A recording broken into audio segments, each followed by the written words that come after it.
All right, hope everyone's having a nice weekend. I am doing a video for everybody. We're going to be looking at some general concepts that I explore a lot more in the subs, as well as the members videos, and really going to look for some evidence for various viewpoints that are out there in the market right now that I just don't feel are substantiated.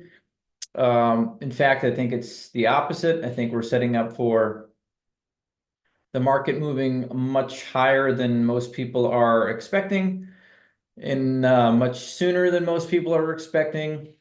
And the evidence for that I'm going to also lay out here. As always, I'm not a financial advisor. You know that. It's in my bio. I could also be wrong. I'm wrong often. That's also in my bio. I'm trying to project volatility. That being said, we've been tracking Bitcoin for some years now. And directionally, we're in the direction we've been projecting. MicroStrategy, we've been projecting that for a while. Actually hit our targets. The miners, not quite there yet. Still have a lot of faith in those. The indices are hit and exceeded some of the first targets. And so as always, the timing is the most difficult, but I'm most concerned with achieving those targets. And so with that, let's jump in. And for those that are new to me, my analysis focuses on three different things, three different elements. I don't believe we can rely on one thing solely to formulate any type of opinion on the market because the algos are way ahead of us.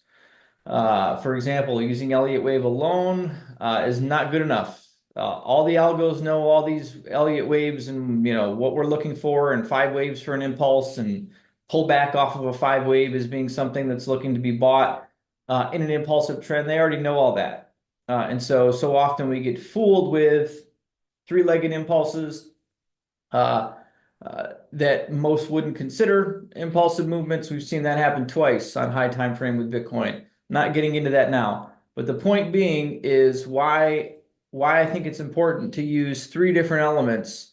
Not only the wave movements, but the Wyckoff movements, the trend analysis. Using all three of these things, I think, give us a better idea of the picture on a high time frame, and then we can superimpose those same concepts to the lower time frame. And that's what I'm doing with a lot of the requests in the subs, to kind of take my lens and what I see in terms of these three things and apply it to charts. And so I'm having a lot of fun with that, actually. And shout out to the subs, the Twitter subs, for bringing a lot of great setups. I don't have enough bandwidth to explore all these names, and you bring a lot of them to the table. And so you make the community stronger, and I think we got one of the best ones out there. And then the members on YouTube as well. A lot of great things you're bringing to the table, just as the same in your request to do some video updates on various names that I can't or weren't on my radar as well.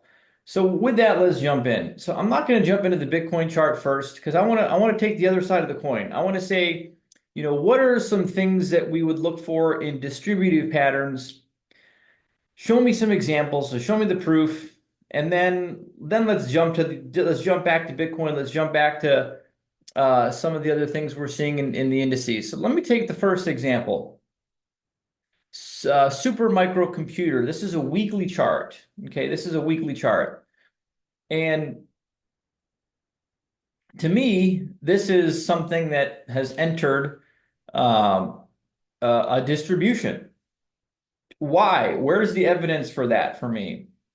Well, I see on a high time frame, I see 5 wave moves, and this is going all the way back in 2014. I see 1, 2, I see 3, 4, and I see a 5th wave move. And mind you, you don't need waves to tell you that's an impulse, right? You went from 90 cents to $127. But there are 5 clear waves in that movement. If I'm also looking at the 30-week and the Ichimoku cloud, mind you. I always have that up when I'm doing trend analysis because the 30-week, the algos know, that's what we're looking at.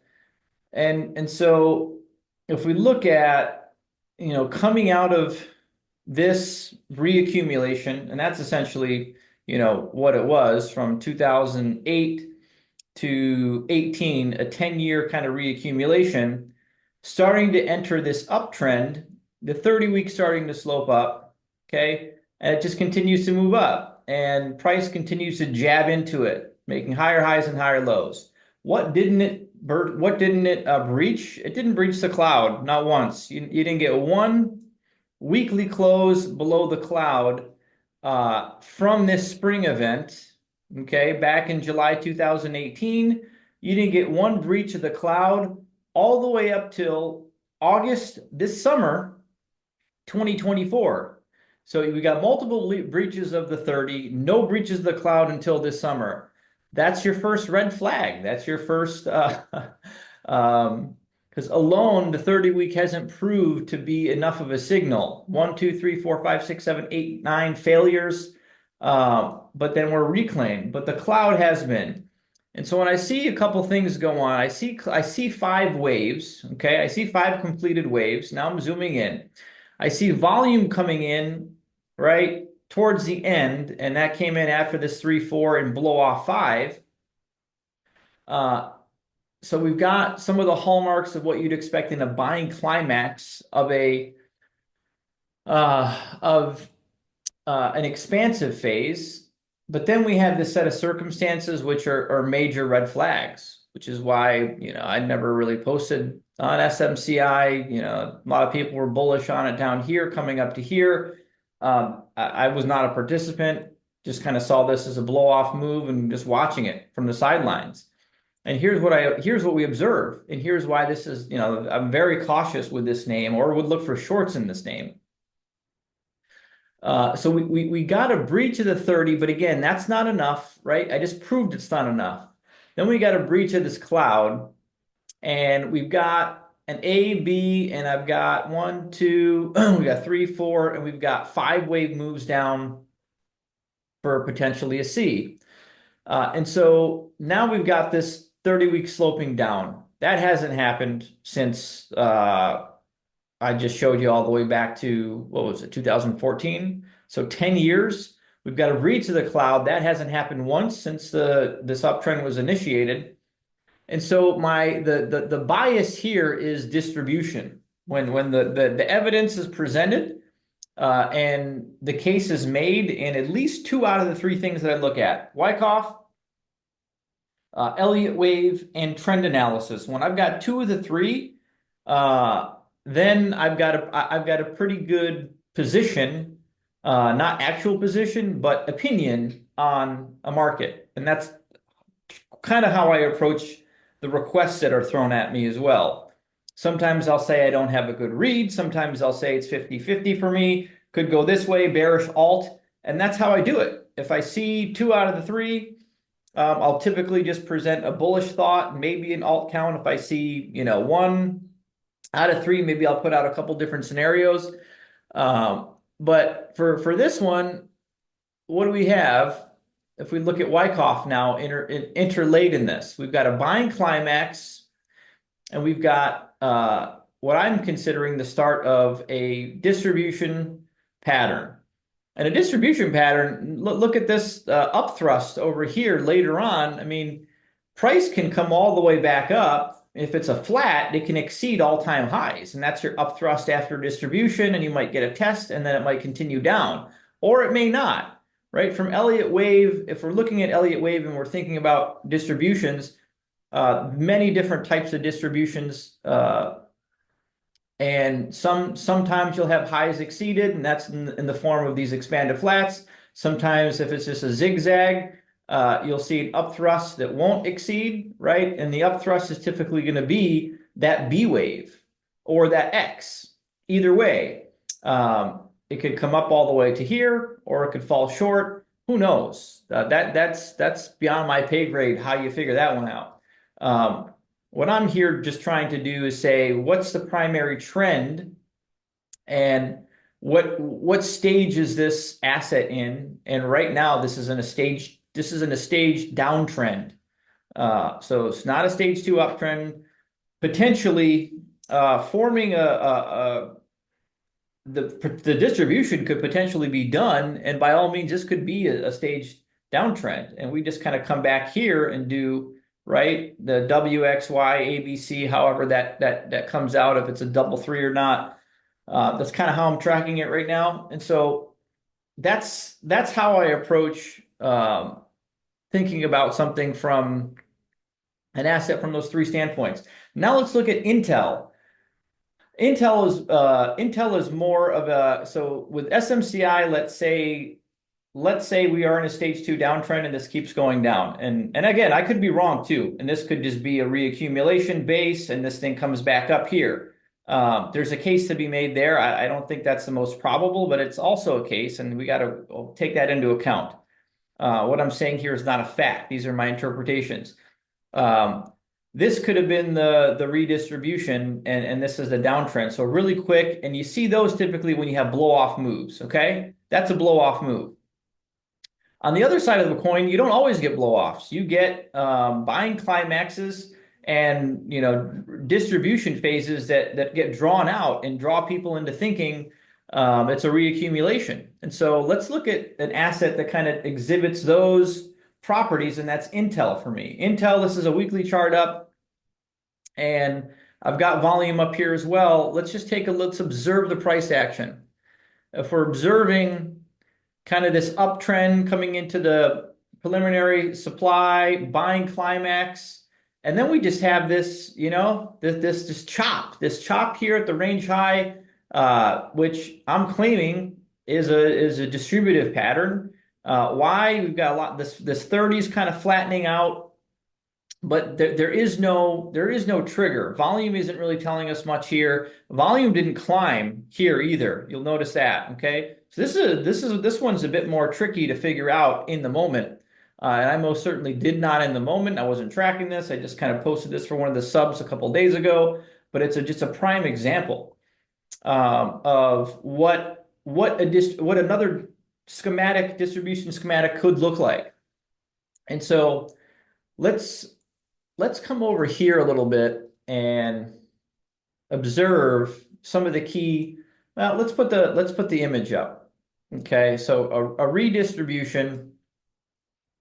You'd see a buying climax. You'd see it up thrust. Okay, here's the buying climax, BCLX, an up thrust after distribution, and then a failure, a test, and then downtrend. Okay, and what do we see with the 30-week here? What do we see with the cloud here? All this price action is occurring below the cloud. That's why I love adding the cloud into this. So when you get confluence on the 30-week pointing down, price action, all this happening under the cloud, now we have a lot more evidence that a downtrend or a distribution can be complete and a downtrend could be ahead of us.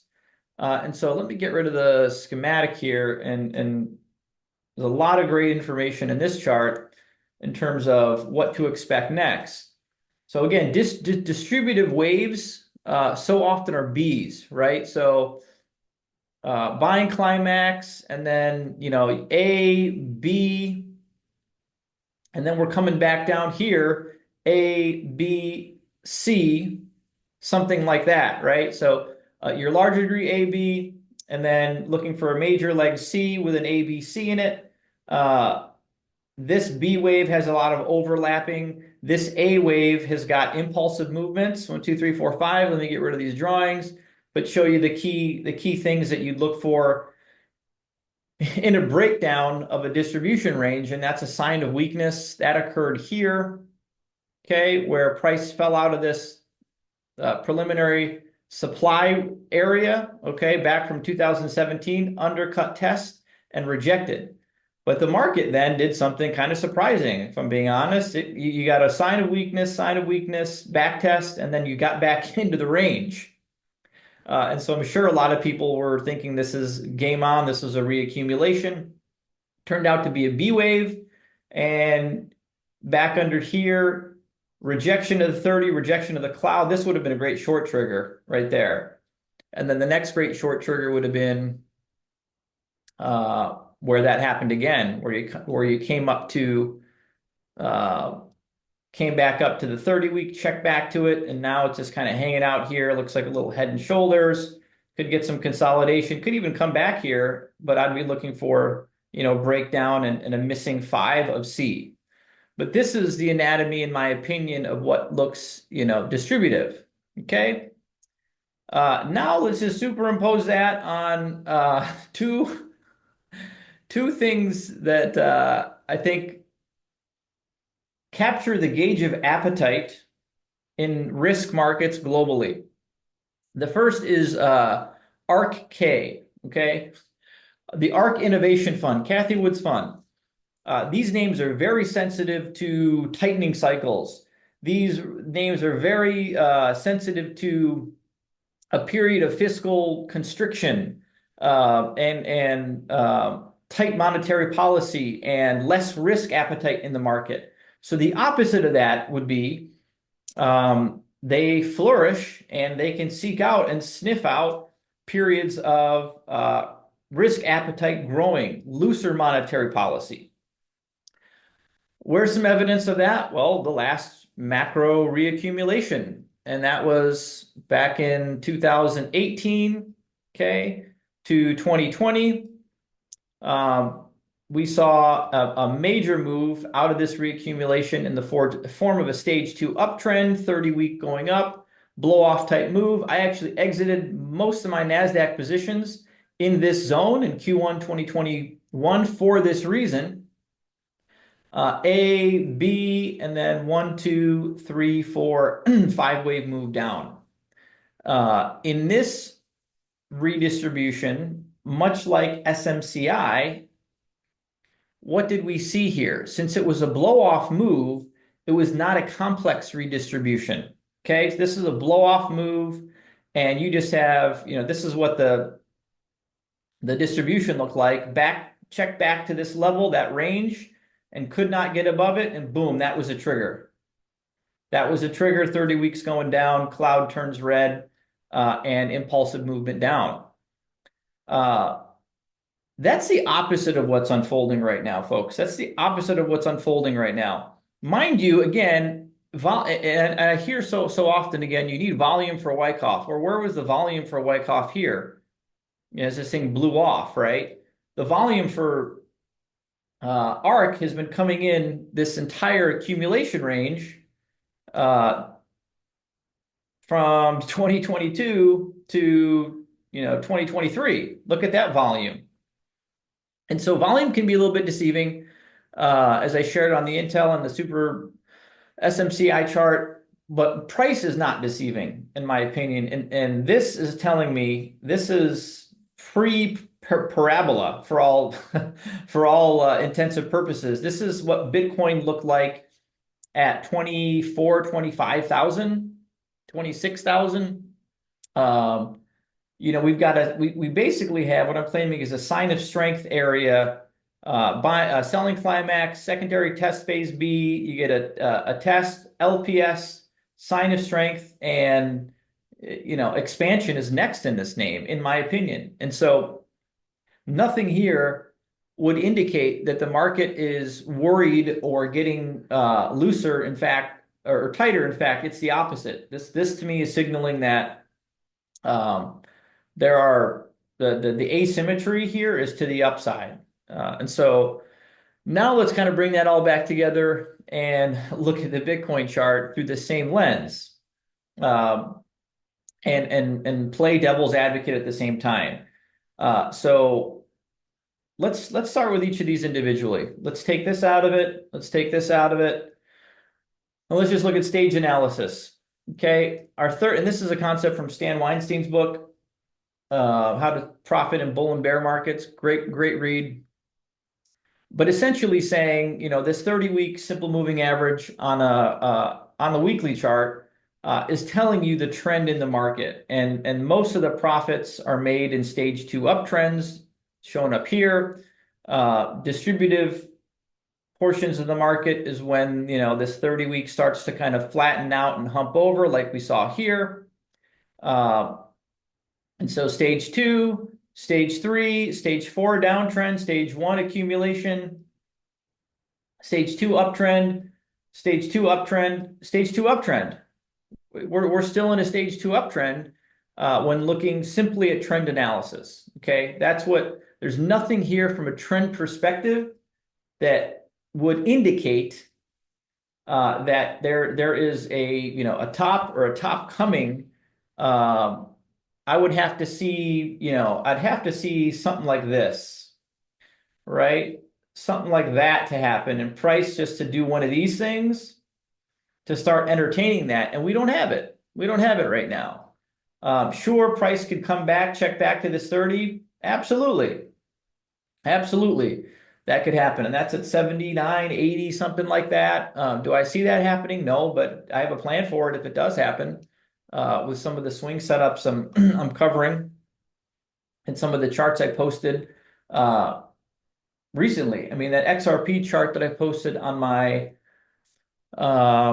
feed this morning would be this scenario. If it's scenario I'm not planning for happens, I would add to that a swing position to XRP because the risk reward symmetry would be higher, and the core asset in the crypto verse is in an uptrend, and so I would take full advantage of it. I sure could be wrong, but that's kind of the mentality here. Same with the Bitcoin miners and WGMI. There's a scenario I have where that breaks down lower. If it does, I'm planning to take advantage of it. And so that's how I approach that's kind of how I approach the swing stuff. The long-term port, I mean, there's nothing to be done here except for, just let the market do the work. Let me go to the next piece of this puzzle. Okay, so we've got the trend analysis out of the way. Let's bring up the wave count. Okay, the wave count. We have 1, 2, 3, 4. We do have a fifth wave here. Okay, we do have a fifth wave, and this fifth wave equals 1. And so often 1 equals 5. So a case can be made here, and I understand it. A case can be made here that we have 5 completed waves. However, if I'm looking at other things like the indices, like ARK, like I just shared, like the dollar, like I just shared, like sentiment, as I've been talking about, like the fact that I don't hear anyone in my normal life talking about acquiring Bitcoin or how great of an asset it's doing. This to me feels more like the start of an extended fifth than it does the end because of those other factors. And a couple other factors too I'm going to get to next. So in my mind, this is more of potentially 1, 2 of an extended fifth. Okay, that's how I'm looking at this. And then an extended fifths are most common in commodities. I don't see with this the next piece of the puzzle I'm going to present. I don't see that as the most common scenario. But of course, I could be wrong, as always. And what's the next piece of this puzzle? The next piece of this puzzle is the fact that, for all intents and purposes, Bitcoin has been in a massive reaccumulation since February 2021. Okay. We have this buying climax. We have an automatic reaction. We have an upthrust in phase B. We've got this creek movement down, just bleeding down, culminating into a spring. The FTX lows, a test. We have an LPS. We have a jump across this creek, all this price action. We have a sign of strength, which occurs where? Above these previous all-time highs, the buying climax and the upthrust in phase B. That's where you'd expect to see the sign of strength. We did. We had it for 7 months. 7 months, 7-month consolidation. Basically, this energy and this entire reaccumulation being released. And I simply do not see, I don't see a world where it's released to the tune of 41% above these previous levels where the market is in fear. Traditional markets are in fear. I just don't see it. Markets do not top, in my opinion, in a state of fear, anxiety, frustration. I know a lot of people are frustrated with alts. In fact, I've found the sentiment typically is the opposite of reality. And so that lines up a lot with my theory here that we're setting up for a move that's going to go even higher than my targets. And so that's it, folks. That's a wrap on the video. I'll do some more content this weekend for the subs, but I wanted to get this out for everybody because I thought it would be helpful. Appreciate the support. Take care, and we'll talk to you soon.